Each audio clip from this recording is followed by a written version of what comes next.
Welcome, everyone. We'll start with the pledge.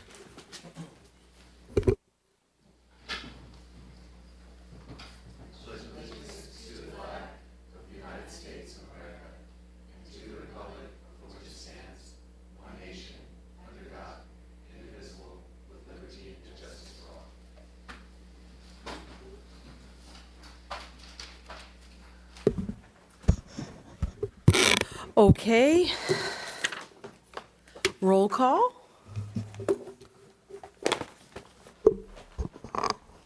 Commissioner Wong. Present. Commissioner Quick. Here. Chair Davis. Here. Vice Chair Funk. Yes. And Commissioner Joe. Present. Minutes. Thank you. Minutes. Oh, no, sorry. Agenda review. Are there any changes, questions on the agenda? We're all good? Okay. Terrific. Minutes. We don't have any to review tonight. Okay. Public communication is reserved for people who wish to speak on items that are in the purview of the Planning Commission, but not on tonight's agenda. I don't see any speaker slips. Is there anyone? Alrighty then, we'll close that. Old business, we don't have any. Moving right along, I love it. Public hearing, 311 Paramount Drive. A design review permit to allow for the addition and renovation of an existing two-story split-level single-family residence and a floor area ratio exception, allowing more than the maximum allowable square footage in the single-family residential R1 zoning district. It's continued from November 19th, 2018. Staff report. Thank you, Commissioner. The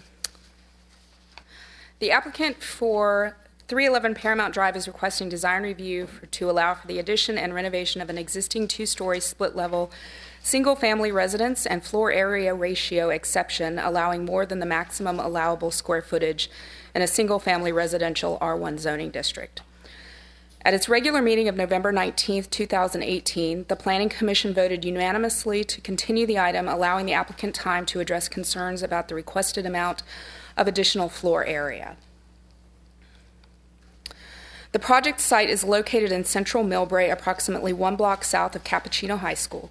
Paramount Avenue is east-west oriented collector street, connecting to Magnolia Avenue to the east and Barcelona Drive to the west.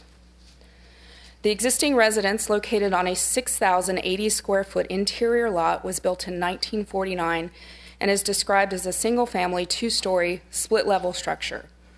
The existing home, including a one-car attached garage, is zoned single-family residential and identified in the general plan as low-density residential. The commissioners raised concerns about the amount of additional floor area requested.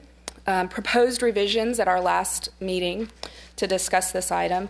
The design was revised so that the FAR does not exceed 3,344 square feet on a lot size of 6,080 square feet. This does not exceed 55% FAR when the easement is included in the lot area. The redesign also removes one covered parking space, which will be replaced by a surface parking space within the easement area. The existing site contains a two-story split-level single-family 1,688 square foot house with an existing garage, half-bath, laundry room, study, kitchen, full bathroom, living room, closet, and bedroom. The project would add approximately 1,313 square feet to the existing rear of the lot. The existing site is encumbered by a 20-foot easement held by the City and County of San Francisco Water Department. Because the easement restricts the development of the site by reducing the overall developable square footage, the applicant has requested an exception to the maximum floor area ratio requirements, thus requiring Planning Commission approval. The proposed addition would include a new front entryway, expanded crawl space, family room, bedroom, walk-in closet, new master bedroom and master bath, 2 new bedrooms, 2 new full bathrooms, a new half bathroom, new closet, new gas fireplace, new kitchen and dining room, and new uncovered deck. The proposed roof is a 4 to 12 pitch and includes 4 new skylights. This slide outlines the requirements per the zoning code, the existing conditions, and the proposed changes. There is no proposed change for the first floor front setback or the setback on the side at the northeast side.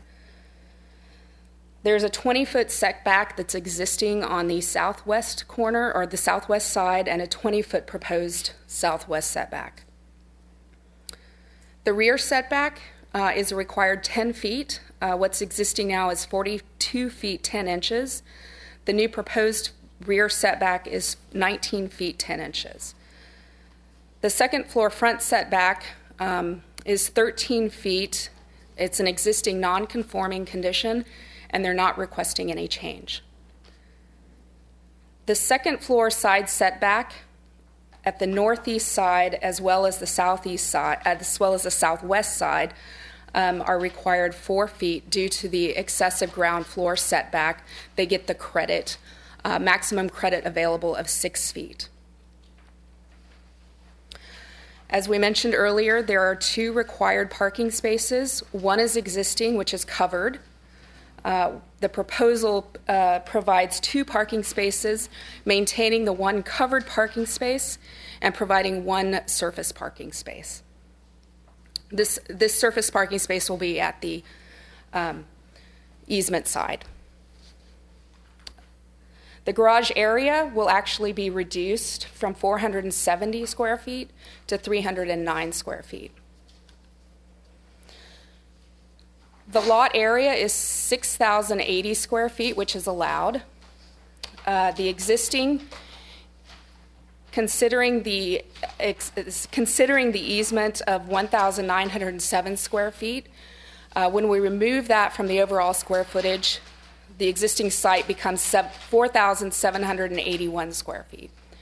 There's no proposed change for that area. The maximum lot coverage is 50%, which would be 3,040 square feet. Currently, there is 24% lot coverage, and the proposed new lot coverage is 47%. If the easement is included, that turns to 37%. If the easement is excluded, it's 47% coverage. The maximum floor area ratio is 55%, or 3,340 square feet. The existing is 35% at 1,688 square feet. The proposed is 63%, which is in excess of the 55% maximum, which is why we're requesting the exception. As per the commissioner's request, it does not exceed 3,344 square feet. So their proposed square footage is 49% of the floor area ratio, if you consider that the easement is included. If you exclude the easement, it's 63%. The maximum building height is 30 feet. The existing is 17 feet 11 inches, and they're proposing a 22-foot 6-inch height. The easement has no bearing on the height requirements. The minimum rear yard setback, or rear yard open space, is 1,000 square feet. What's provided now, currently existing, is 2,050 square feet. With the proposed design, they maintain 1,572 square feet. And again, this rear yard open space has no impact on the easement has no impact on the rear yard open space. This slide shows what the proposed plan, how the existing, this is the footprint of the existing house. This is the proposed site plan. The green is the addition. The red outline is the existing square footage. So as you can see, all of the addition is to the rear of the lot. This is the front elevation. They're changing from a flat roof to a pitched roof. This is the southwest elevation, noting the first floor. The grade is slightly below the first floor. The northeast elevation shows the 2-story addition, the area of the setback, where they have a 4-foot second floor setback. And the rear elevation shows how the split level works, how it connects from the first floor on the left side with the 2-story where the site slopes and you have 2 stories on the right side. And the final slide shows the building mass. So the front outline indicates what the existing site is, and the pink in the rear shows the addition of the proposed single-floor addition and the second-floor addition. And then the interior is below. In accordance with the City of Millbrae Community Development Department's submittal requirements for residential development, a total of 5 proof of neighbor consultation forms from the adjacent residences have been redistributed with the revised plans and returned to the city staff. All are in support of the proposed project. Staff recommends that the Planning Commission review the project, consider the public testimony and the findings as presented, and consider adopting the attached resolution approving the application for the addition and renovation of an existing split-level single-family residence and floor area ratio exception, allowing more than the maximum allowable square footage in a single-family residential R1 zoning district, subject to the attached conditions of approval.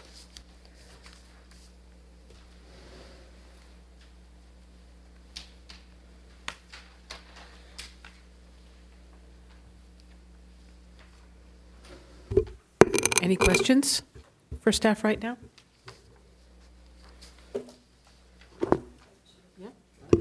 Just a quick couple. I think in terms of some of the changes, and I noted this, I asked staff a little earlier before this, but we don't have the updated findings and resolution. So that will be corrected, but we don't need to,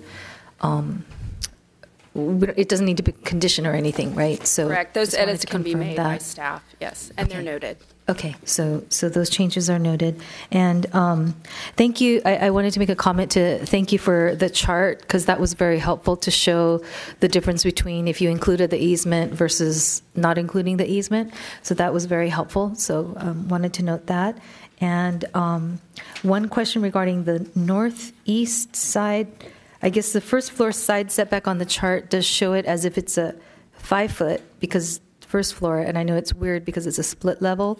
So when you're saying the second floor side setback on the northeast side, the second floor is only showing as 4 feet, but that's okay, and that's because the first floor where you have a second floor is the setback is higher, Precisely. right? Is larger. Right. Okay. So you can see on the site plan that the existing condition where the building exists has a consistent ground floor setback of 5 feet. Where they're proposing the second floor addition, they have a more generous setback, which is greater than 10 feet on the ground floor. So that excess provides them a credit of up to 6 feet for the second floor. And that's based on the width of the lot, because they have over 55-foot wide lot. That second floor setback should be 10 feet, but with the credit, that gets reduced to 4 feet. And so that condition exists on both sides. Okay, thank you. And again, it's just because I know it's weird because you have a split level, so it looks like a first floor is only 5 feet setback, but it's actually when you get to the double level portion, that first floor is like 23 feet away, I think, or so. So that's why you have that exception. So that's the only thing that's a little bit confusing when it comes to the charts is what's the first floor, what's the second floor, because what looks like a first floor on one section becomes a second floor. Yes, staff does Another. appreciate your patience with this because it is a very complex site.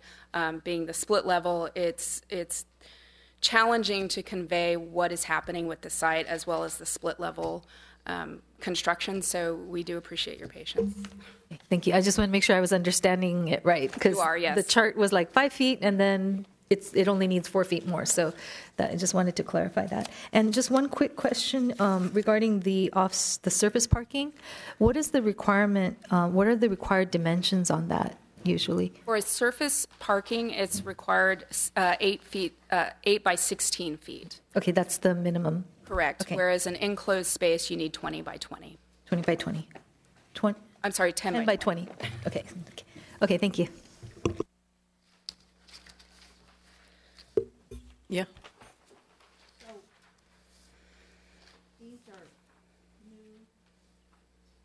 Pushing the wrong thing. So what you presented to us this evening is further clarification on the square footage. I'm assuming you're talking about the project addendum. I see a piece of paper that you're reading, but I don't know what its contents are. Yeah, when I spoke with you today, we talked about the 3,001 square feet, right? Yes. Yeah, so Commissioner Quick, that data was just to show you the difference between what the previous plans had been submitted, I think, back in August, versus what the revised plans have, to kind of show where the decrease, I think the original plans had a house of upwards of 3,900 square feet, and under the revised proposal, it's just a little over 3,000 square feet. So we wanted to give you a little bit of comparison between the two plans. You could see where the square footages were reduced. Have we done, and I know that precedence and future is not the same, I don't remember doing any where the easement is excluded.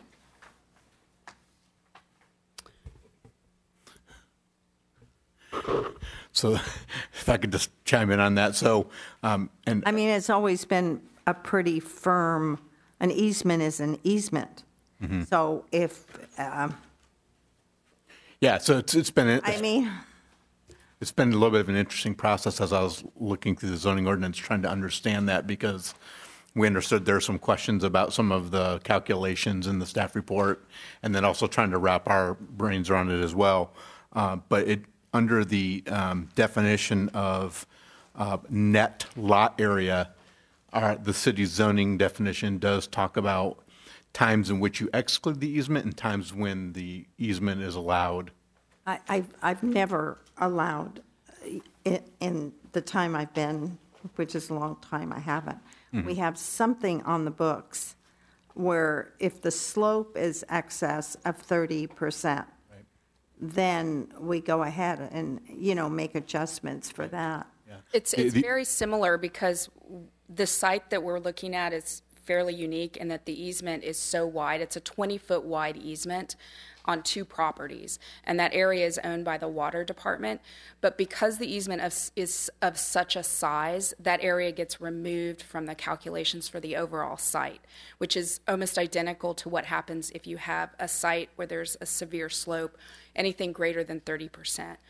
I just remember more than once that we have, and there've been those water department easements are quite large, so I mean, it's... Right, there are some situations, it's fairly rare. There are a huge number of easements that exist in property, in parcels in Millbrae.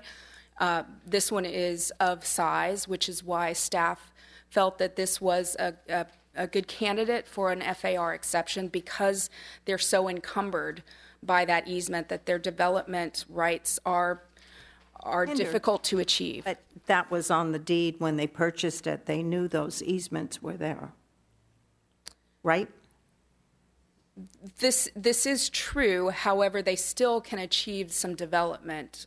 Up to our guidelines, without using the easement numbers, including. So they're at 49% with the easement included. Yeah. Yes, with the easement included. And the other is 63% in the FAR. Correct. So if you were to remove the easement as a factor, then they would still be within they would be under the 55% threshold. But if you remove the easement area, then that shrinks their overall lot area to develop. I understand that. So if we included the easement, what would be the maximum that they could build? It's still 55%. I understand. And what size house is that? Do we know? That would be a 3,344 square foot house. That 33? Right, and that was a discussion at the last hearing where there was There was flexibility that was given by the commission to allow them to develop the design a little further. They also allowed the parking space to be a surface parking space Yeah. rather than a covered parking space. Because Millbrae counts the square footage for the garage, by removing that, it allowed a little more flexibility. We do that, this is not different than any other project, right? Correct. Yeah, they're still meeting their two. So we're doing super duper exceptions. One on the parking spaces. There's no exception with the number of parking spaces. It's the type. It's not of an parking. exception, but it is. They're allowing it to not be covered and enclosed. That's all my questions. Any others right now? I'm sorry, do we have a storyboard? I didn't get one, so. The material or paint? No? Okay. It was distributed last Last time, time, but it's. I can provide that to you. That's fine, thank you. Here, tonight?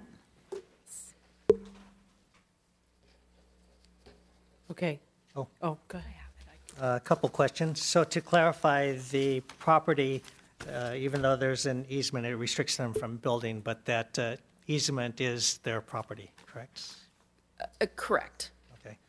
And then also, I noticed that in the backyard, facing the backyard, there's the 4-foot setbacks on the second story for each side. Correct. But on the front, facing the front of the house, there's no setback. There is a setback. The existing setback is 20 feet, or the required setback is 20 feet. But because this is an existing non-conforming condition, they are not exacerbating or worsening that condition, so they can leave the existing non-conforming. Code allows for pre-existing condition to have a Correct. second story. Okay. And then, let's see, if you look at, I guess, the figure with the floor plan there. Oh, back. Oh, sorry. That one. On my plan right here, it looks like A1.1, the north arrow, looks like it's reversed. Is that the same on yours? So just a correction, if this is final drawing to correct this We will north note that. arrow. Yes, thank you. To make sure everything's legal. Just to confirm it's Right. in the correct direction. Okay. So there's no variance request for second-story setback requirements. It's all No exceptions for the setback requirement on the second floor. The only exception is the request for the floor area ratio. Right. Okay, thank you. Is that all for now? Okay, if we could have the applicant come up. Thank you. Thank you. Sure. Do you need? Do you need your slides?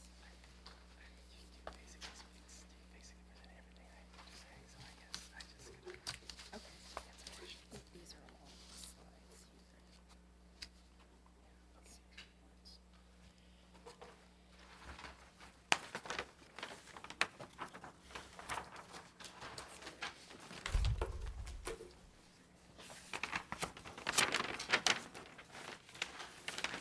slides. Good evening, Commissioner and Chair. My name is Derek. I'm representing the designer, and I would like to start up by saying wish y'all a happy New Year. It's a Lunar New Year, and we wish all you have healthy for the coming year of the pig.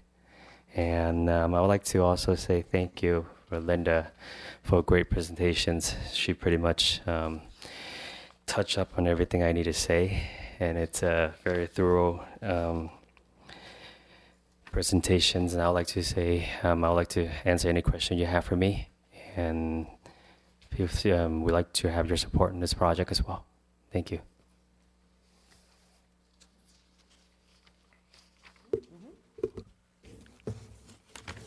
Thank you for resubmitting the project. When I go through the plan, I got one question in my mind when I'm reading it. On 2.0, do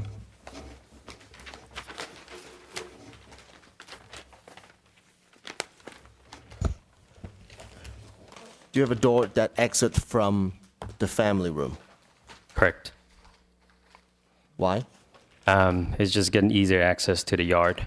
Their only access on the we call it the garage level or the ground floor would be the only access to the yard. To the side where there's a large easement, the other access will be through the upper floor, which is the second floor. We call it the second floor. On the right, I'm sorry, we call it the first floor because it's a split level. To your right is a deck, and that's the access from the first floor to the deck. And then this ground floor access will be that door. And you also have a wet bar down below. Correct. Wet bar down below. No stove. No stove. The purpose is we work together with the homeowner. The lower level, the bedroom and the bathroom and the family room will be occupied by the older parents for the owners, and this is keep them access to the sink and maybe a fridge, a refrigerator, so they don't have to climb the stairs and go up to the kitchen. Sit the stairs at night, or it will avoid a lot of climbing for the elderly, and that's the design that we work extremely hard with the homeowners. Okay. Yeah. Good explanation to all of that. But just in case in the future that you intend to use it for rental purposes, right? I mean, I see an opportunity with that turning into some sort of an ADU possibly, where you can actually put in a legal kitchen, right, and actually deed it as an ADU unit. It's an accessory dwelling unit. I think what's our regulation, the maximum size of that would be? 1,200 square feet, So you fit well within that because you're, or more than 50% of the existing site. 1,200 square feet or 50% or more of the existing, no more than 50% of the existing square footage of the right, so right now the basement size is 754 Correct. on an overall size of 3,001 square feet. So you fit well within that ADU requirement. Should you choose to do an ADU, you can actually put in a legal kitchen and use it as such. Should the owner, once they have the parents cook down there as well, in case. But just, it's an observation that when I see a plan such as this, it's a typical setup, right, for an in-law unit, which, in the face of affordable housing may not necessarily be a bad thing. Something to think about. Okay, so that's my first reaction when I saw this. And then as far as the cross space on the right-hand side, between grid line 3 and grid line 6, Yes. you're just going to leave it as a cross space? Cross space. It's With- right below the single story on the right. Right. Which call it the first story. Understand. Now, between grid line 1 to grid line 3, and between grid lines A to grid line D, that area where you're adding, you're doing a major excavation on that area in order to create that space. Is that correct? For that bathroom and closet, correct? Yes. For the bathroom, for the closet, even for the bedrooms and family room, because I can look at the elevation. I don't remember seeing a survey with elevation changes on the lot in that area. Oh, well, somewhat. Yeah, kind of hard to see, but the grade change is relatively flat, I would say. Yeah.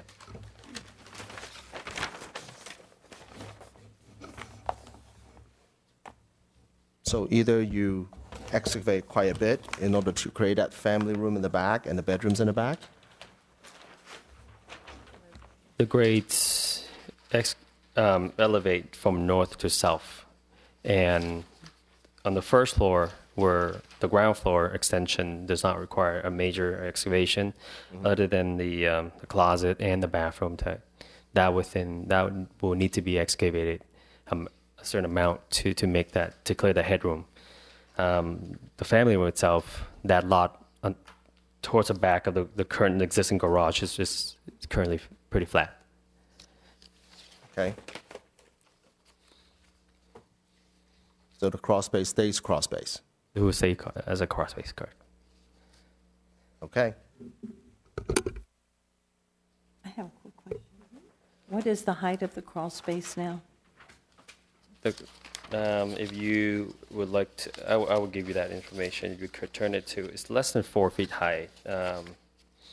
In your plan All along? sheet, we have a section that will give you that information. All of it? A 5.0? A 5.0, correct.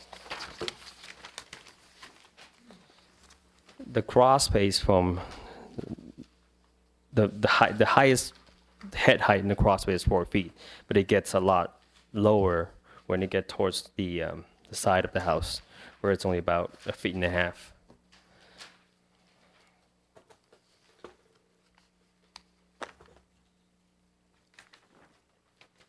The proposed land and two sections will give you that particular measurements on the cross space, a 3 feet 10, which is adjacent to the parking, the living area on the ground floor, and when we get towards the south side, it will only be about 1.5 feet.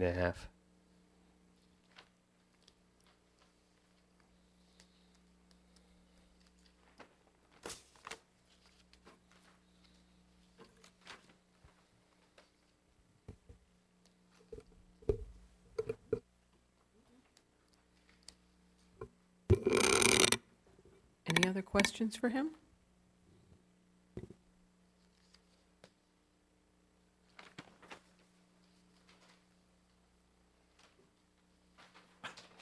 Okay, I think that's good for now. Thank you. Discussion? Oh, sorry, forgive me.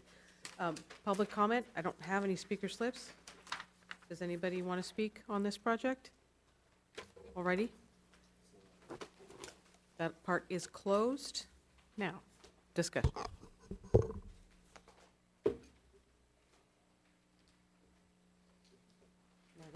Oh, I'm sorry. Are we going to get that material board?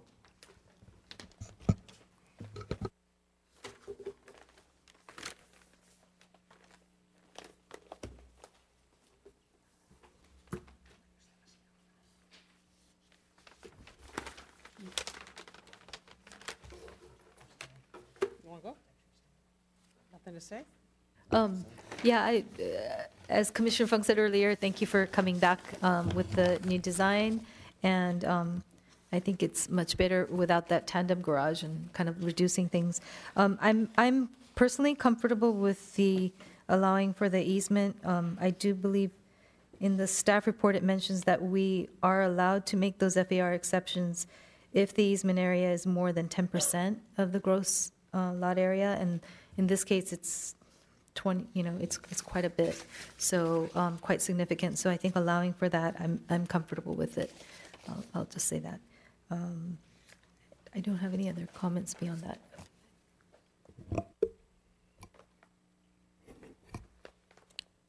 Actually, I had one more comment for the architect, is that they should stamp their drawings. Is there a stamp here on this? Am I missing something?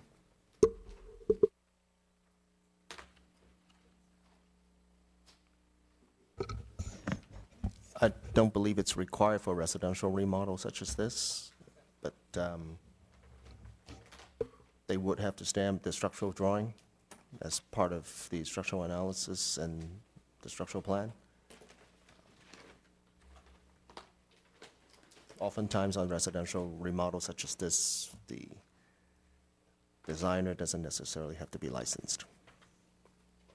That's my understanding.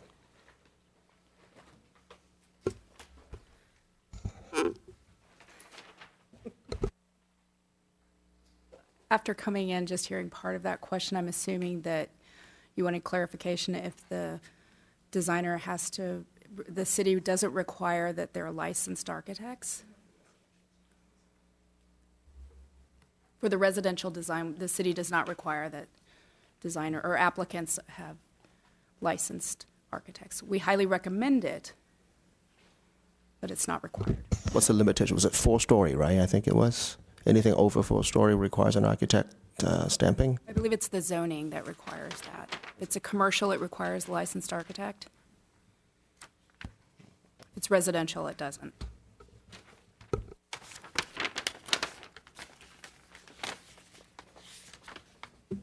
Okay, well, I'm going to say this. Thank you for coming back with a revised project. You got it, not just the maximum, but you got it a little bit under, which was fabulous. The design looks great. Thank you very much. Under what? Under the 55% of the easement, what is it? How do you say it? Is there, isn't there? We told them don't go past 3344, and they're under it. Correct. Yeah. The threshold is 3344, and they are at 3001. Right.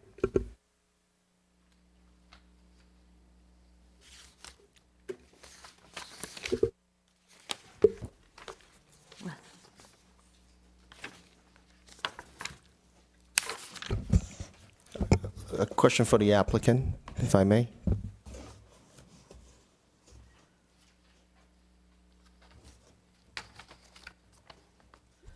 What is synthetic wood siding? Is it not real wood?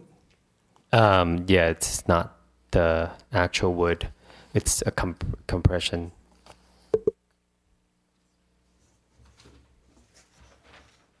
This is the actual piece? That's the actual piece, correct? Looks pretty real to me. That's a real piece. That would be the piece I would have constructed. That's actually the piece actually going to be using? Yeah. But it doesn't, I mean, it comes natural. I mean, it's not painted, it's not primed. That particular piece was prime. That particular piece. I mean, this current piece is, but if you were to install the new piece that actually goes on, it's actually not a primed piece. You have to paint it yourself? Of course. So it comes in natural color? Yeah. With, open grain? I would say yes.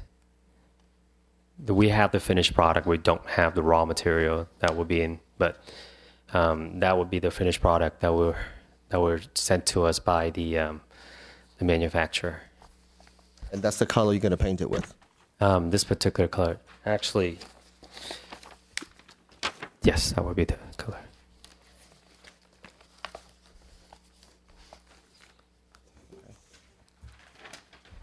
Thanks. We're in public comment, aren't we? We're in public comment? I mean, in Discussion. our discussion. Okay. Thank you. Thank you. Does anybody else have anything? Yeah, I'm sorry, but parking is such an issue in Millbrae in today's environment, and I know that you got consensus that you didn't want it, that we didn't need the extra parking spaces. However, I feel very strongly that parking is extremely important, and so I'm very disappointed in that issue, and 63% for me, even including the easement, is a little on the heavy side. It's and there's nothing to say that, whatever.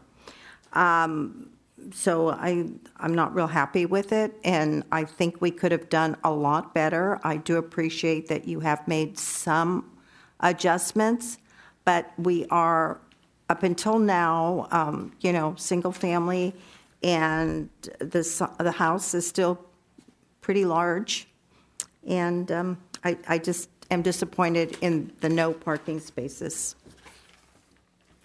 and the size of the house, and going ahead and accepting, excluding the easement.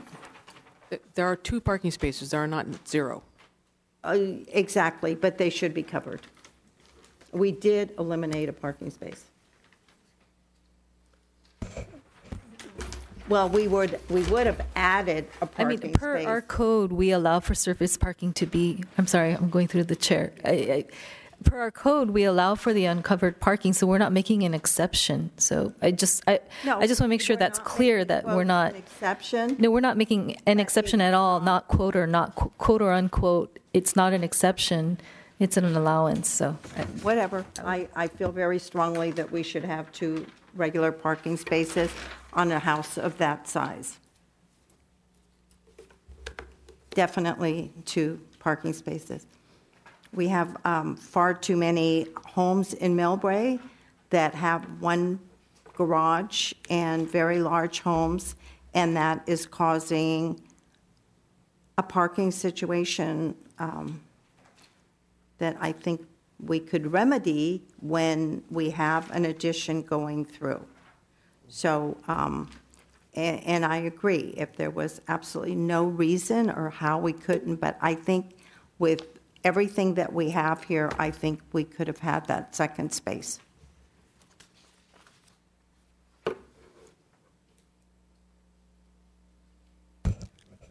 Just clarification there, I don't see a landscaping plan. For the easement area, how do you intend to landscape it? Is it going to be hardscaped? Is it going to be grass? Is that... It will be a hardscape. It will be paved on the easement area because there. I remember as I recall, there's a gate in front of it, right? There's no gate in front of it. There would be a gate in front of it. Yeah, there's a gate in front of it. Do you intend for us to have a landscape? It could be landscape. It could be. No, I'm asking whether you have, what's your plan with regard to that particular easement area? How do you plan on landscaping it? Hardscape, softscape? We were planning to hardscape it, but if the commissioner against that, we could change it and have a landscape on it. And the front is also where the proposed parking area is going to be? So that's going to be a hardscape as well? Right. Obviously? Okay. I mean, just to sort of address that concern a little bit. Yeah. Right. Behind that gate, I mean, there's obviously a surface parking right in front of the gate, where it's currently being dedicated as a parking area. Behind the gate, if it's hardscape, they could put another 6 cars behind it. I mean, I suppose, the idea of, number of parking that are available on site. I think they have sufficient parking on site that it would not become an issue for the neighbors, even though the house is bigger, because there's plenty of space on site for parking purposes, the way I look at this when I see the overall topography of it. So I'm somewhat less concerned about that issue, just the way I feel about it.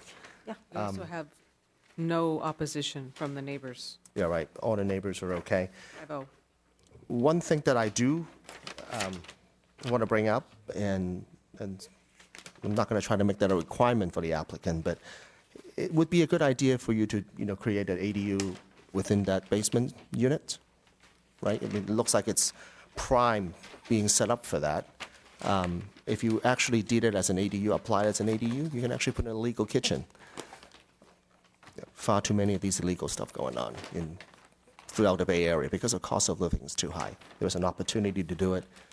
It's probably a good thing if you intend to use it for such, to apply for an ADU permit, to actually make it an ADU.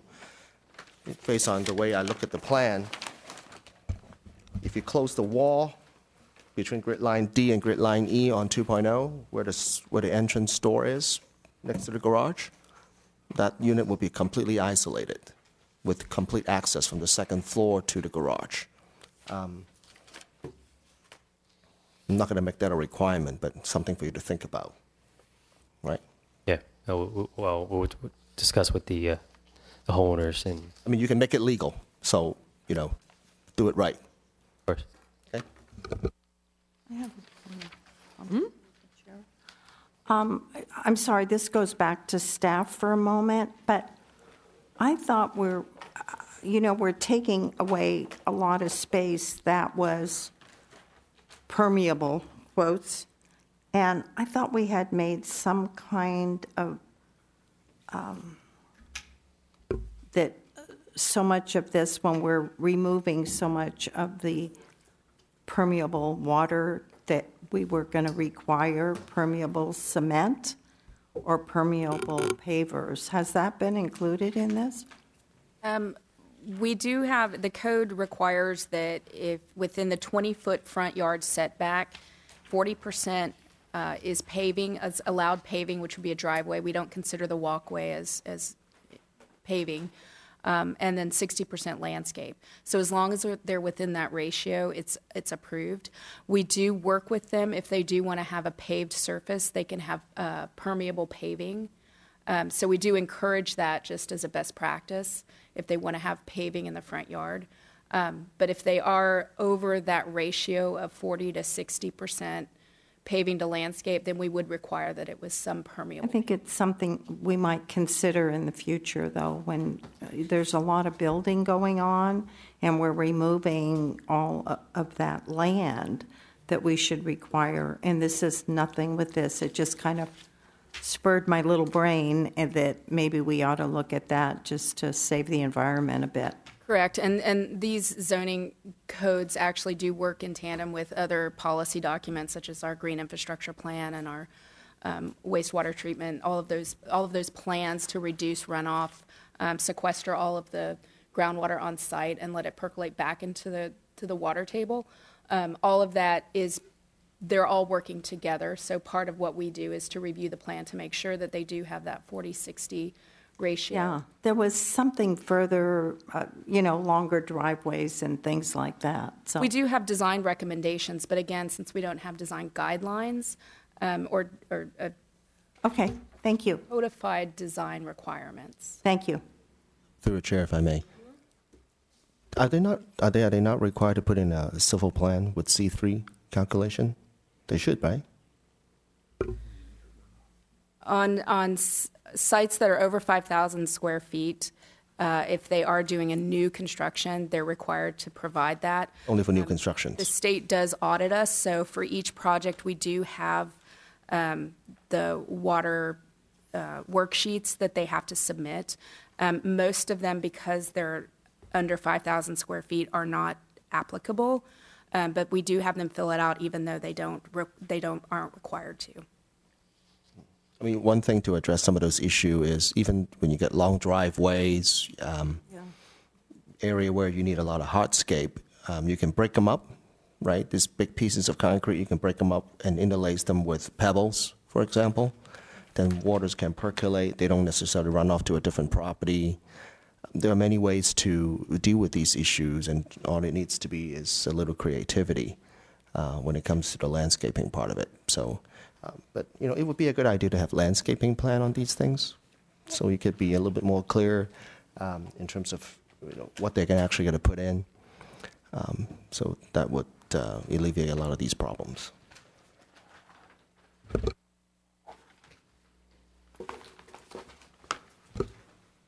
Can I ask just a follow-up question to Commissioner Fung's about the gate? So is it a gate that can be opened to the back, fully open, so a car can get through? Okay, so just wanted to confirm that. Thank you. Anything else? Maybe a motion? Uh-oh. Is the board on?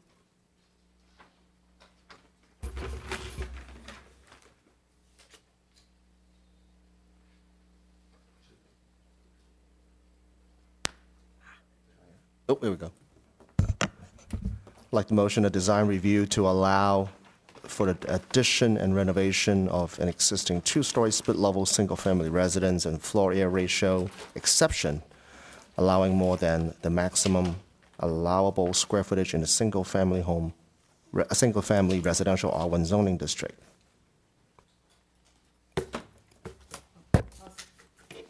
I'll second it. And your votes?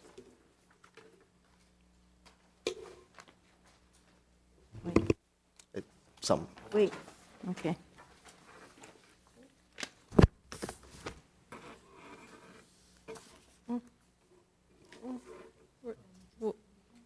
Yeah, do it again. Okay, there we go. All right, passes 4-1. 10-day right of appeal. Thank you. Thank you. All right. Moving on to new business, the Planning Commission work plan for fiscal year 2018-19. It's to review and recommend that the Millbrae City Council approve the Planning Commission work plan for fiscal year 18-19.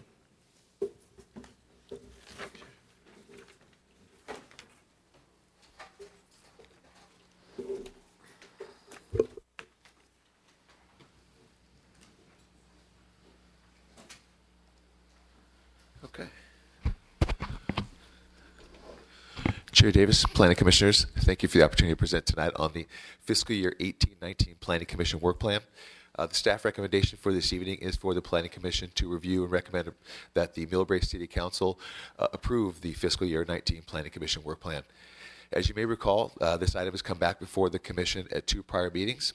We first brought this forward at the November 19th Planning Commission meeting, where we brought forward the concept for the 18-19 work plan and discussed the fact that staff had brought forward tasks under that work plan that were aligned with the priorities that had been established by the Millbrae City Council.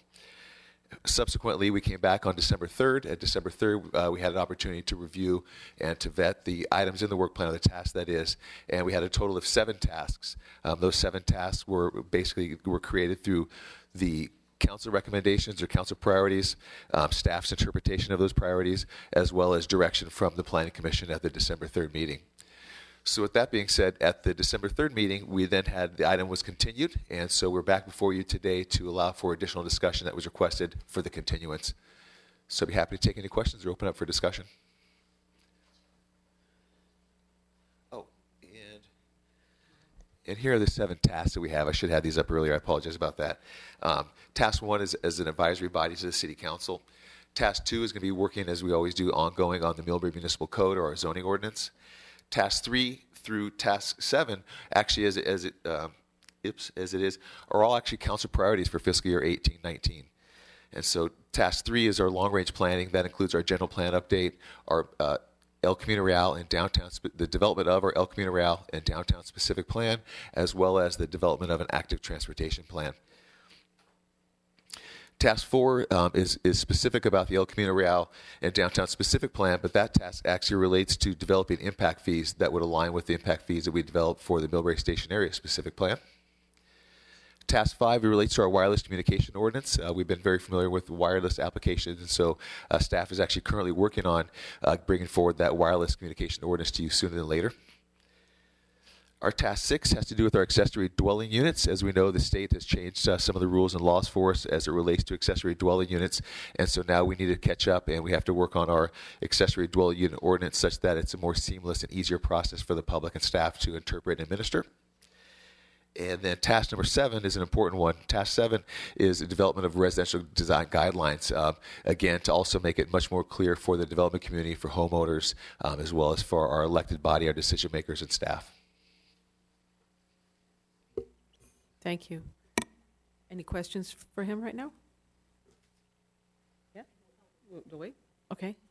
Thank you. Public comment. I have one speaker slip. Millie?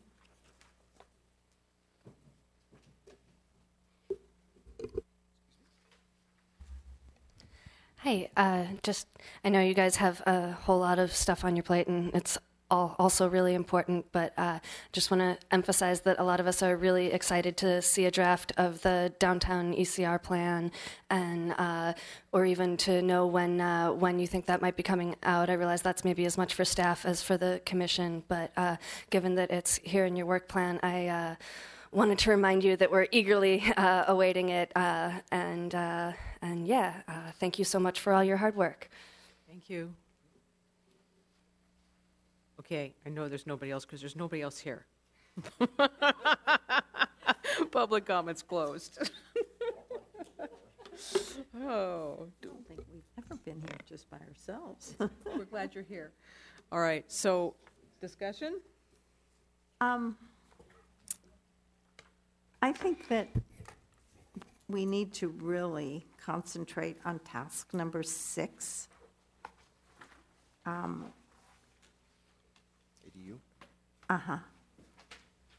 Especially since the state has set forth some rules and regulations, and from what I understand, we are approving them already. Is that correct?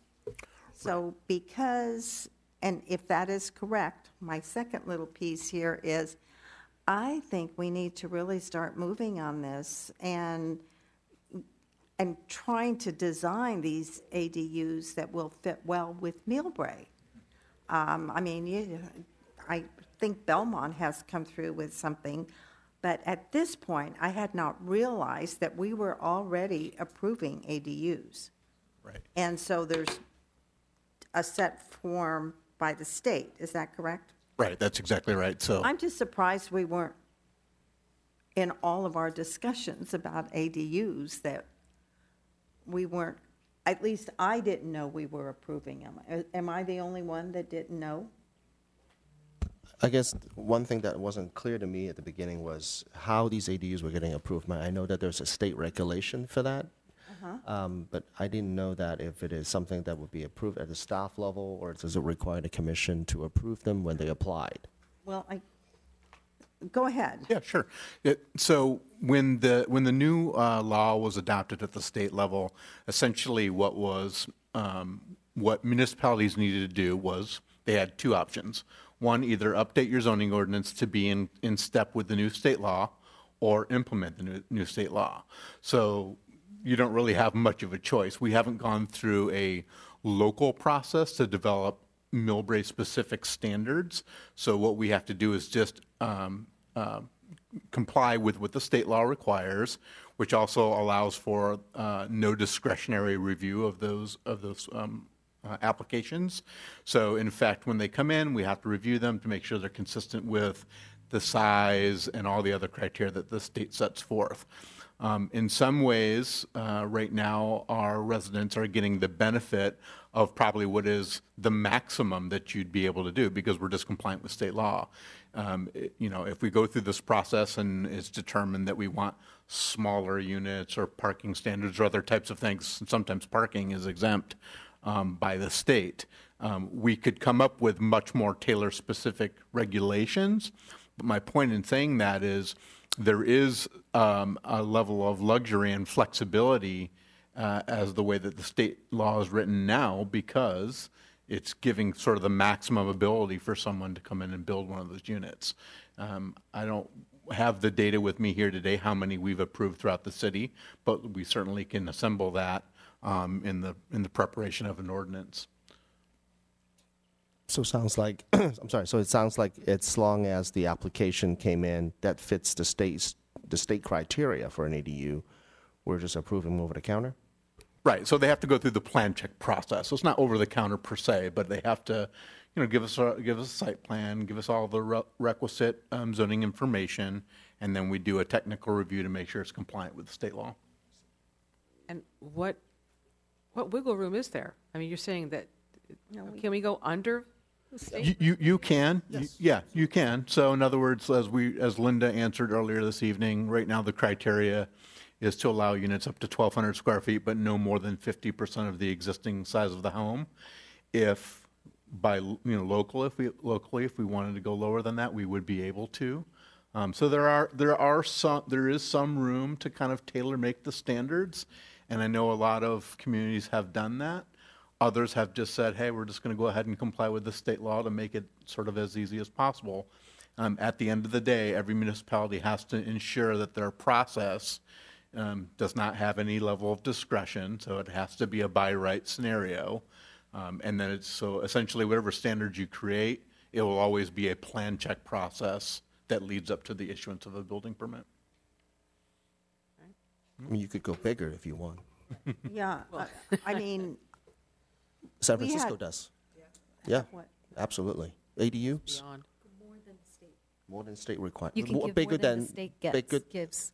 They will allow ADU that are bigger than what the state law allow you to have. Well, so we had started to work on this, but it kind of got put on hold. And I think that in order to not oversaturate, and I'm a stickler on parking, as of now, I'm still pretty lucky, But some of these streets, there is absolutely no parking. And I think we should try to preserve some of the single-family atmosphere that we have had with some kind of working together to make it work better and not work worse, because what I'm kind of hearing and seeing is that a lot of the population in Millbrae isn't even aware of the ADUs, and there are actually a lot of illegal ADUs, which is causing so much friction between even neighbors that if there's something that we can do to make it better for everyone, I think we need to act on it sooner rather than later. Right. I mean, to me, I think this is one of our big priorities right now. Okay, right, and that's fantastic input, because as one of the top 7 tasks, and that's something that we can clearly then prioritize in how we move about updating the ordinance. We do have currently a number of fact sheets that are available at our public counter, so when people come in, we do give them consultation on what they're able to do. But your point about making sure that these are built legally and done legally is very important as well. And so it would be our pleasure to really get into the ordinance and take that through a public process so that the public is aware. Yeah, the other question I had, and what had come up previously, were you working on it with me? On what? On the ADUs when we were, yes, that was years ago. One of the big questions that had come up was, will people really come forth to try to legalize the ones they currently have? And one of the questions that had come up is, will the legalization of the ADUs trigger tax consequences for the owner? Because now it's really a duplex. It hasn't changed the single-family dwelling. However, it is 2 units, and the assessment is higher, or should be higher. So that's one of the questions that kind of stumped a lot of us at the time, and then no one really researched it. So if someone had an illegal ADU and they wanted to legalize it, which would make it, quotes, legal,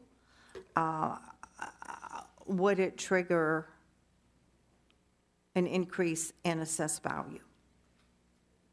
Or maybe you know, and we didn't know at the time. I don't know offhand. I think that's a conversation we would need to have with the county assessor's office and then get into it. You know, I don't want to get too far afoul from just what this item is for this evening. I think. Oh, no, not just No, I know. My point is that I would gladly bring back an agendized primer on ADUs before we get into the process of updating the ordinance, just as another fact sheet for the commission to have.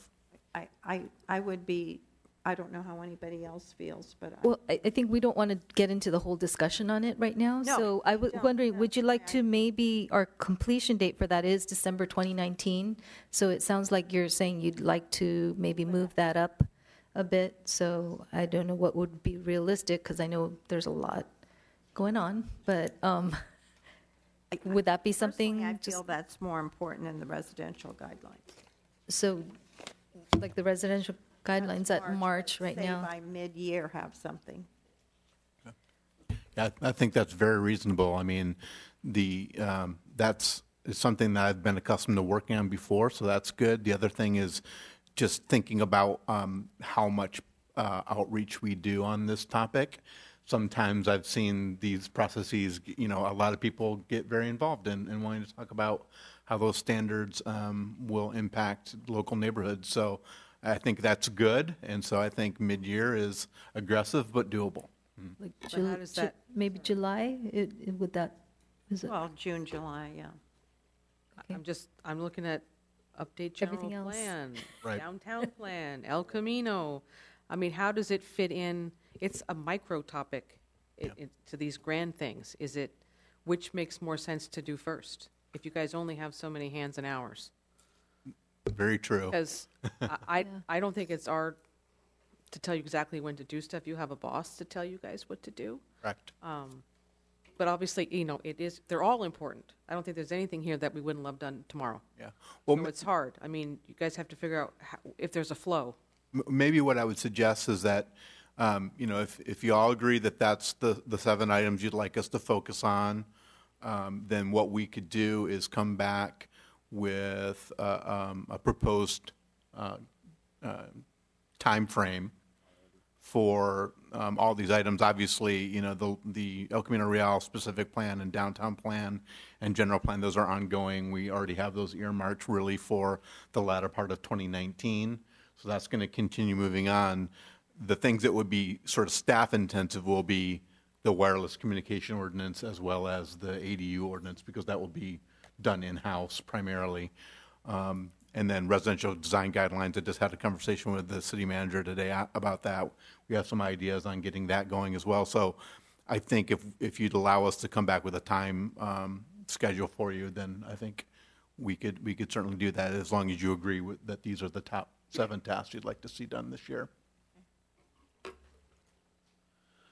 So do we have a consensus on that part of it, or, because, I mean, I think moving it up, the ADUs would be nice. I agree with Commissioner Quick, because we're kind of behind the ball, behind the line. I can't remember the expression, but we talked about this years ago, I don't know, 3-4 years ago, so I might have it somewhere, but we actually do have a draft that we had discussed a while ago. I brought it already, but I personally, because of everything that's happened in the state, and it's actually escalated far faster than any of us would have thought at that point. And even in today's, you're right. I mean, I am seeing a lot of ADUs being built. And daily. maybe it would, because I know the county has an ADU, they're trying to develop designs for ADUs to offer to people. So maybe it can kind of pair up with that, the timeline. So I don't know if that would help, but Well, and then so like a July, August. help our property tax base too, if that was what happened. I don't know. There's a lot of little questions. So again, I don't think we should go into a discussion on that. I just think I agree, though, with Commissioner Quick that I would personally like to see it moved up a little bit more, if possible.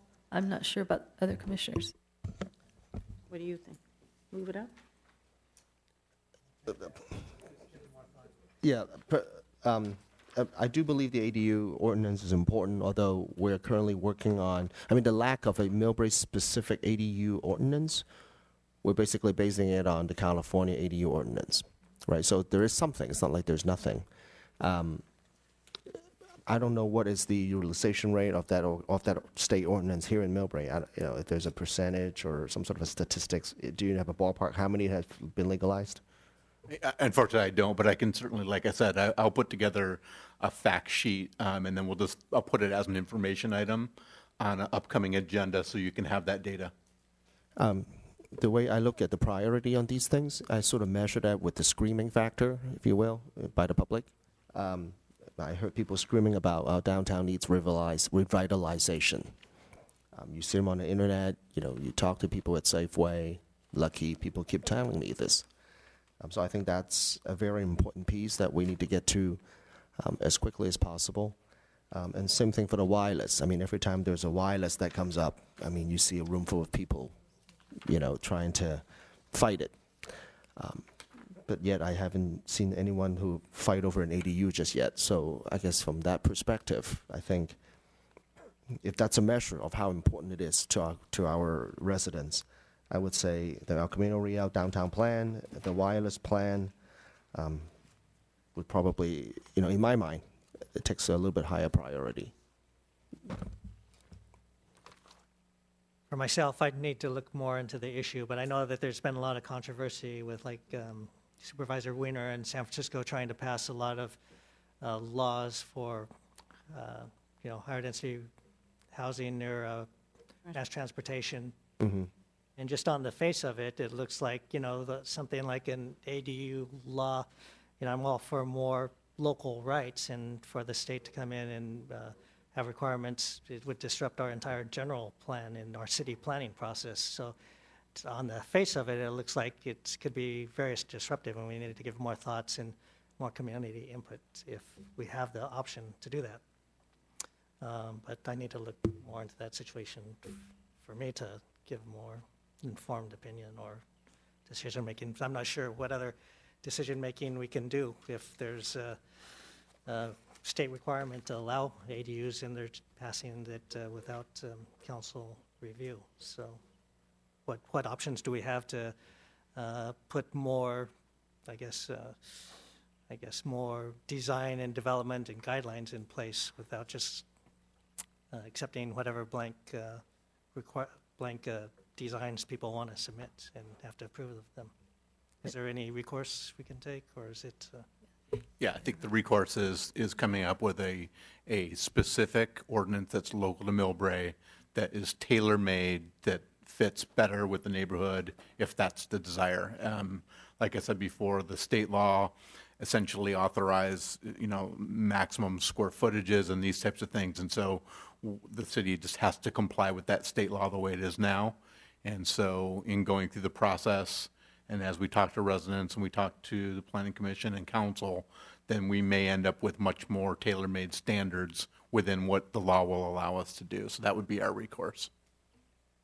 And if I may, just through the chair, many of the cities actually in our area already do have ADU ordinances in place, so I'm assuming that we would probably go off of that. The fact that we haven't heard as much in terms of residents, I think it will change because more and more people are knowing about it, hearing about it, workshops, and we don't want to hear about it after the fact.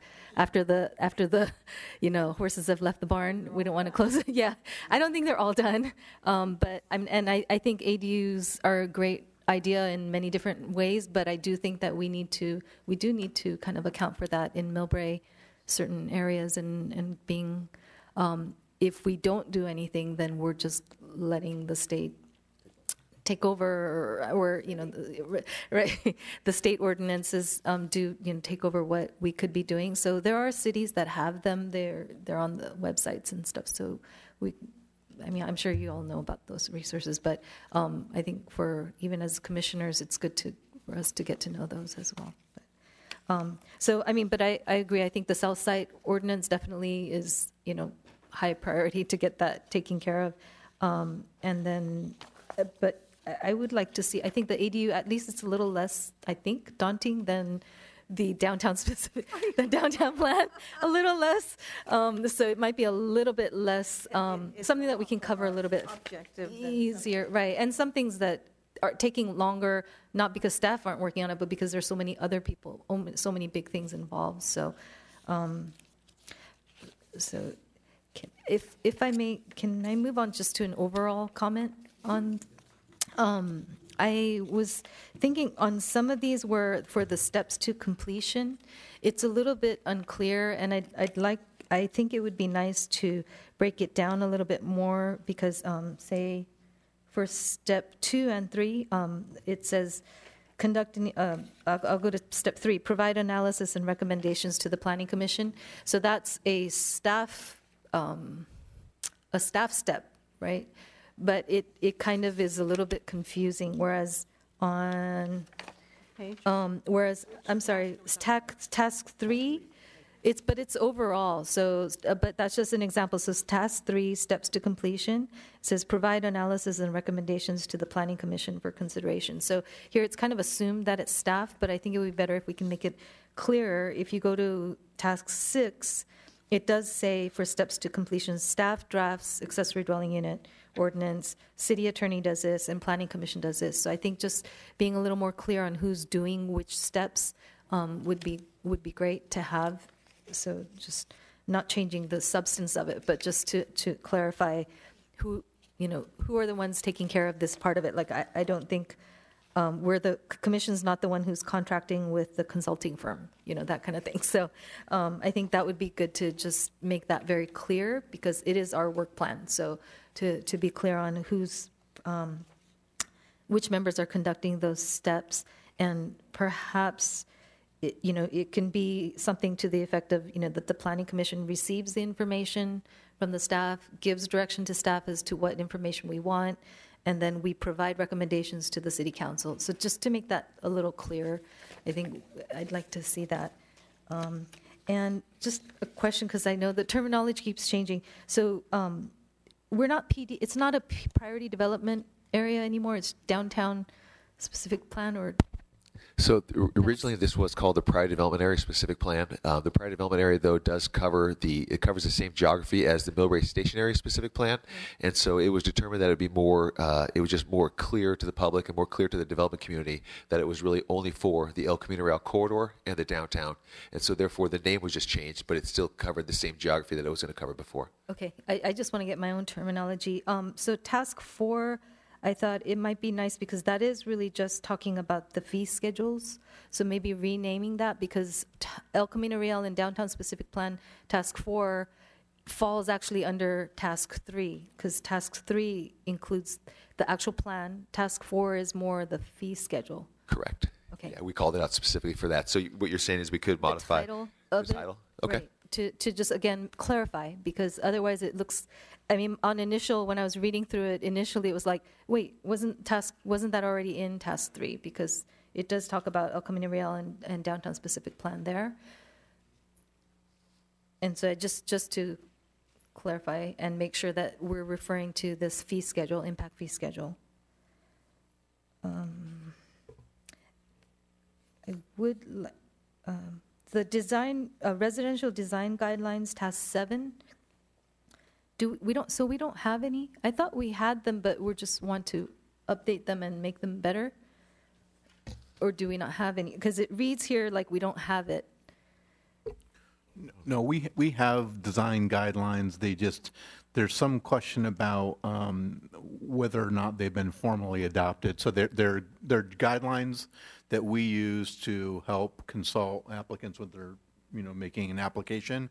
But we do really believe that they're in need of an update, and then we'd like to go a little bit further with making sure that they're part and parcel of the documents that people get when they're trying to design a project. Okay, because here it's stated as development and recommendation for approval, but I think we want to say update and codify. I don't know, but it sounded almost like we don't have it, and I'm like, no, we have residential design guidelines, but we don't have.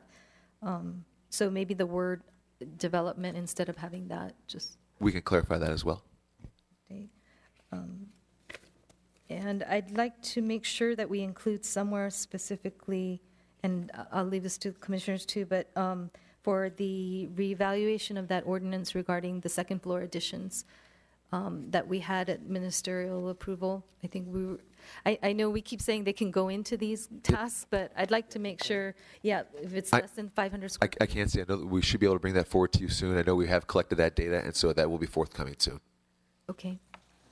And just one comment on that as well. I haven't been on board very long, but I have been looking a little bit at some of the processes, and so one conversation at some point I would like to have with the commission is taking a look at some of those thresholds, and that maybe there's been some past discussions of that in the past, but just looking at some of our residential thresholds as to what things might staff be able to review and approve versus the Planning Commission and Council. I would like to have that conversation at some point, so my idea was to then agendize that for a future discussion item, and then get the Commission's feedback to see, how we all feel collectively. So do we need to make that more specific? I know we have there are sections where we talk about streamlining the process, but I just want to make sure it doesn't get lost. Well, I'm thinking that's all under municipal code. Right. Okay. So we can just leave it at that. Okay, that's fine. And I think I mentioned this before, but I can't remember what we said, but under City Council's objectives or work priorities, they do have the TUD 1 and 2. So I remember bringing up, we do have TOD 1 and 2 review on our plate for this year, so I feel like it should go in here. So You mean the design review? the design review of TOD 1 and 2, because it is part of the priorities for the city council listed in here. So it kind of makes sense that we should have that as our part of our work plan. Would that fall into task 1?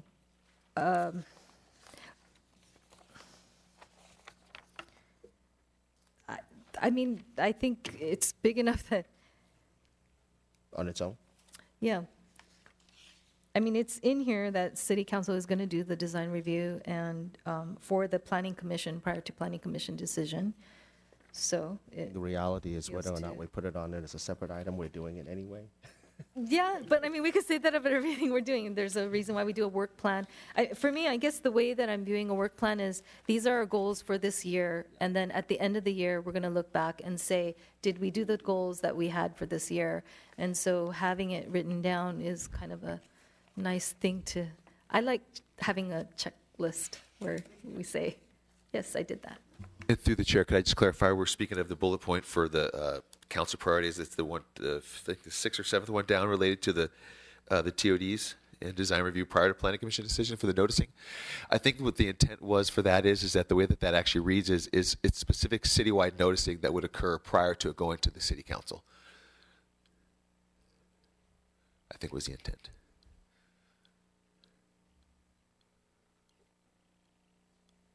I still am just thinking that that would be good to have in there. So- That we would. Can I ask, if it's the consensus of the commission, let's say we were to add task 8, then would it be appropriate to have that blended as completion of TOD 1 and 2 projects? Right, yeah, Okay. I something mean, like that. It could be. I think you mentioned they are ongoing, We can and in check fact, that. I've, Right. yeah. So, I mean, but again, that's my preference. We're going to do it whether it's on here or not, so, or we're going to be working on that whether it's on here or not, but just my thoughts.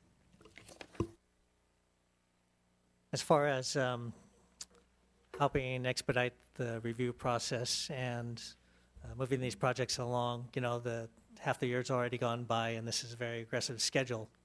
We only have 5 more months in the fiscal year, so I'm not sure if all of these things can be done or break it down into different parts, like draft municipal code or draft general plan, to be more realistic and to show or reflect what our actual schedule is. Some of these projects may continue to go on through next fiscal year. So if we can break it down and just have a simple schedule about what tasks we're actually going to accomplish for this fiscal year, so it doesn't appear that we're behind schedule or we're not meeting our deadlines. We get to have, and then if we have the simple schedule also, then we know what's coming up so that we can know what to expect or clear our schedules so that we have time to review certain deliverables or drafts also. I'd make that suggestion. It's a very aggressive schedule. We may think about understanding what the priorities are. I think general plan is really most to get a handle on and get a draft out, because it guides a lot of the other projects, including the TOD projects. And if we can get some drafts in place, we may be able to incorporate or look at some of the elements of these other big projects in terms of what we're looking for in the general plan. And then also think about, for staff, to ease up on the staff, I'm not sure what we're taking on in-house versus what we're contracting out, but think about if we need to go to the council or look for funds to get a consultant on board to move some of these projects along so that staff doesn't have to handle it all by themselves. Think about contracting out some of the work. It's very aggressive. We have 5 months left, so we really need to think about what we're going to commit to for this fiscal year that we're going to accomplish.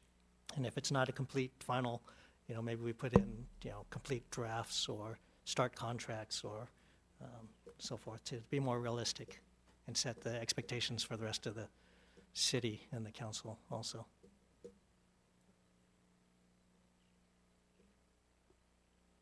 Any comments or feedback on that? Or are some of these being contracted out? Well, yeah, so a lot of the long range, the El Camino Real specific plan, the general plan, that's contracted out.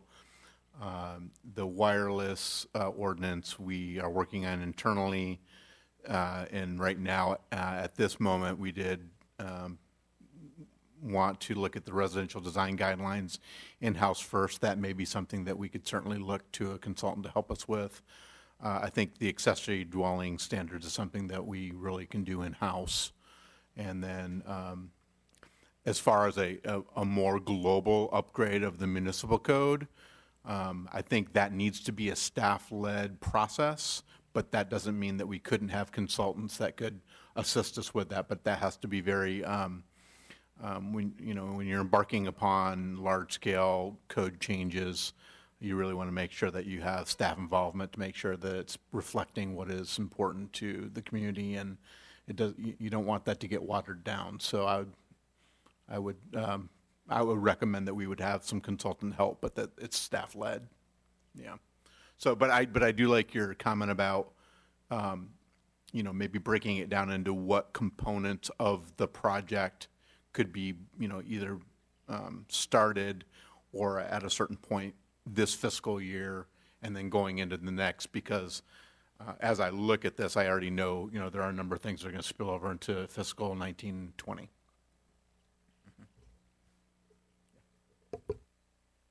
I'm sorry, you said 1920, 2020. So, Fiscal year 19. Fiscal year. yeah. 19 dash. Right, 19 and 20. Yeah, I know. I'm just saying, I initially was like, oh, 1920. Yeah, and I totally agree. I think some of these are just ongoing that we have, but definitely to break it down and have maybe more specific. For instance, the second floor, so have a little more specific plan on which parts of the municipal code are we going to be looking at this year, and breaking it down that way.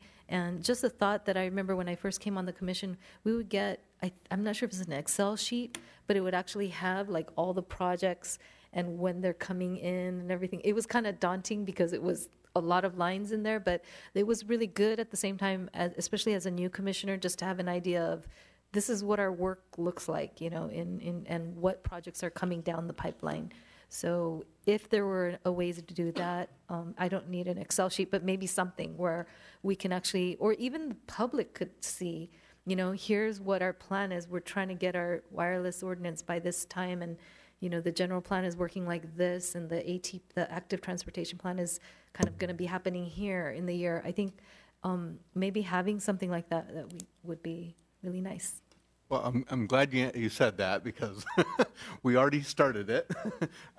We had a very robust spreadsheet in the past that has a lot of data for all the projects that come in, but we're working on a much more streamlined one that we can both give to the commission and also push out to the public so people know what's going on. And then the idea is then also to try to sync it up from a GIS perspective so that people can look at a map and understand where the projects are and see some visuals about what the project is, and then have the contact information of who they can talk to about the project in more detail.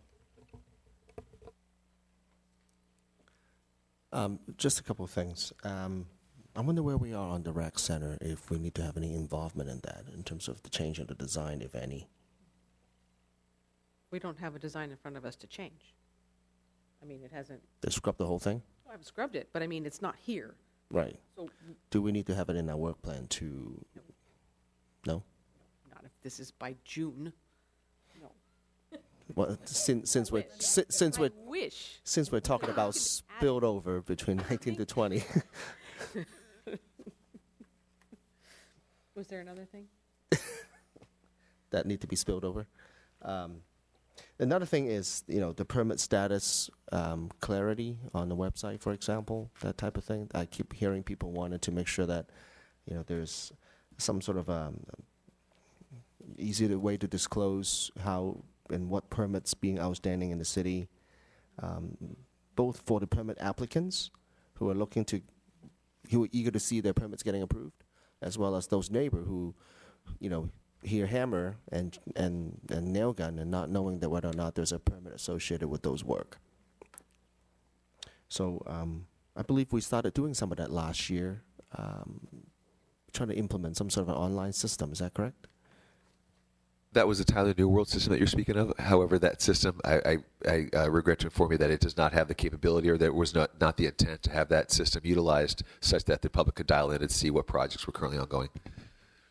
Okay, so I think some consideration had to be made to come up with a portal. I mean, I think a lot of the city that I worked with in the past, in my private sector work, have that capability. Whether it's San Francisco, Daly City, San Carlos, South City, they all have these capability where you can log into a portal and see type in the address, and you can see the status of the permit that are either in progress or being approved or already in construction or completed, in what phases they are in.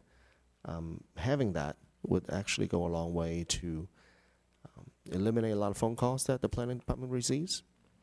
And also some of the questions that some of the neighbor has, I'm hearing, construction sound. What's going on? So they can log onto the website and then they can actually see what's going on.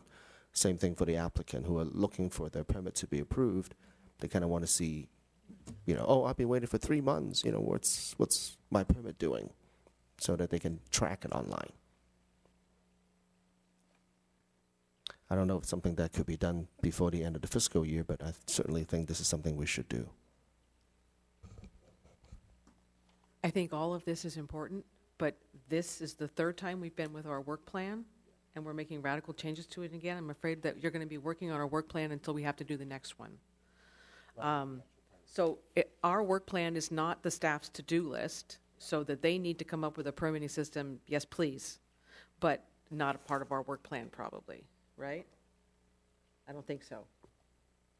I don't think we need to add a task 8. I don't think we have to call out the TODs. We have a responsibility to work with everything that comes to us, whether it's a house remodel, a commercial operation, or the TODs. And I don't think we need a special, another task to make this even longer. So I'm fine with not having that. Because I remember bringing it up before, and I don't remember what we had said. I do think that it does need to be the work plan. I would like to see it more clarified in terms of the wording of it. So that, I don't think we approve these anyway, right? No, we don't reapprove it at all. So. Yeah, so I don't have an issue with the substance of what's in here.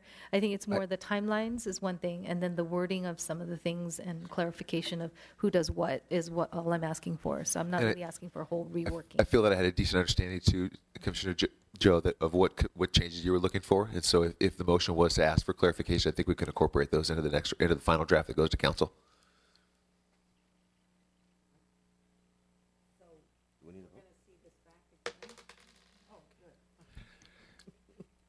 It's at the pleasure of the Planning Commission, but what I was recommending is that based upon the notes that I took tonight, what we could do is we could make the clarifications to the work plan to the specific tasks, and that those revisions would be made prior to it going to council.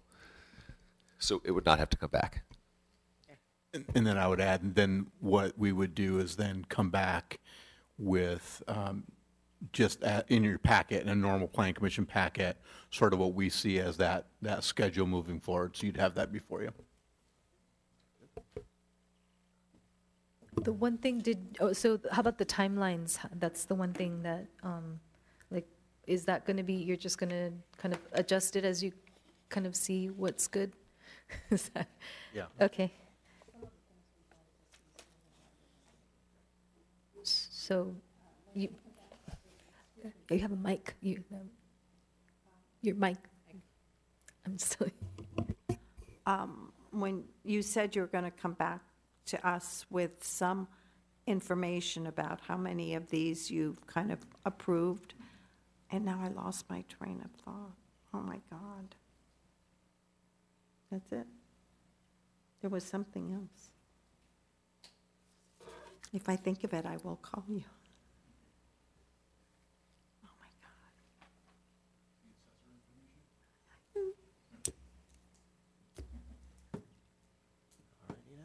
I lost it. It's okay. Okay, so We don't need to vote on it. do we need to do anything except please? Yeah, we're move looking it for a along? motion. Motion that we move it along? Yeah, motion that you would recommend that the City Council approve the fiscal year 18-19 Planning Commission work plan. That would be if there was a motion with the changes for tonight with the clarifications that were recommended by Commissioner Joe. I make a motion that, I did push it. When we clear the board, Huh? can we clear that?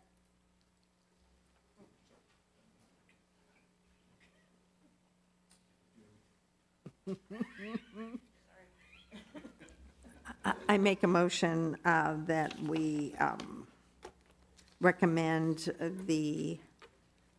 the city council approval of the planning commission work plan for fiscal 18-19, as was discussed this evening with the changes.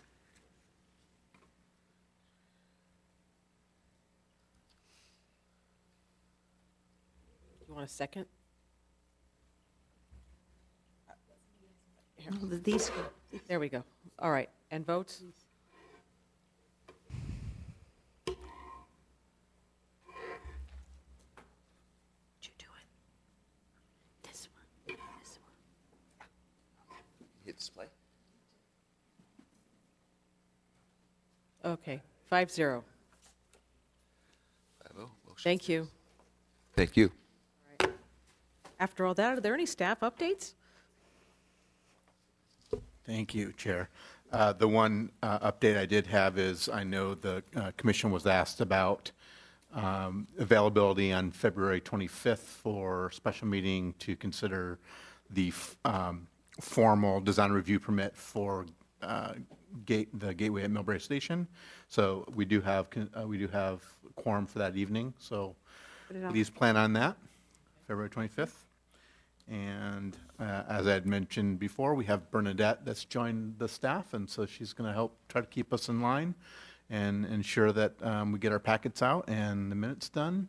And then also the staff, we're moving forward with the hiring of a new junior and assistant planner on staff as well. So when you ask about capacity to do things, I'm very optimistic for this year. Should we go back and ask task number 8? No, they see, are they going to work on the permits? So this is going to be February 2-5, right? Yes. May I ask about the south side ordinance? I think last time we met, it was going to be going to the attorney, city attorney. So if we have just kind of a projected turnaround time. Yeah, so our draft at this moment is going to be going off to the city attorney's office this week. And then we'll be working with them on setting up some meetings with the public to get some input. Oh, with the public? Oh, okay, cool. Thank you. Okay, any commission comments or announcements?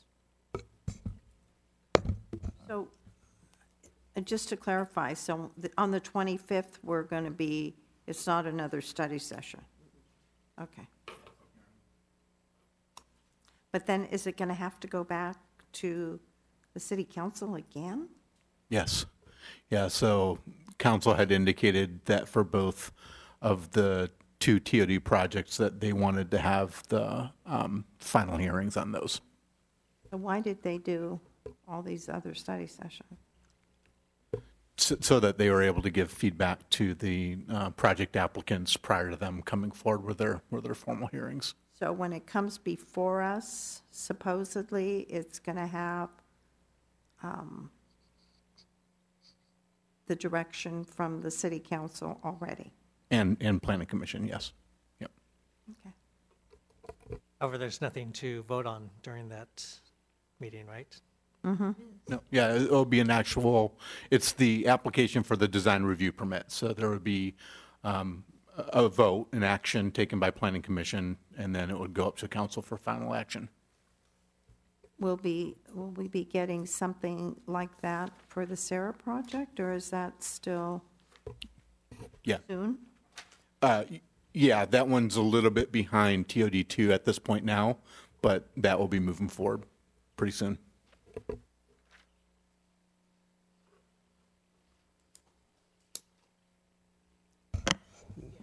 Being a member of the Chinese American member on this board, today is the Chinese New Year's Eve.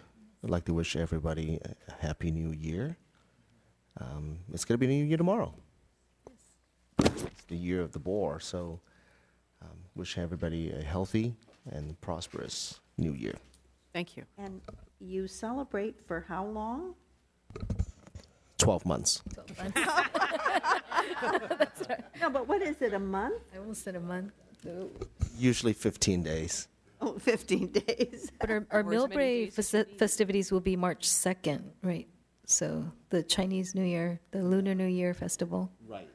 will be March 2nd. That's the street There's a fair. lot of Street stuff fair. happening, yeah. The street fair, as well as there's a parade that goes on. The street fair is the 2nd, the PCBA is the 9th, March 9th, and the Rotary Rotary is the 22nd of February. 22nd of February.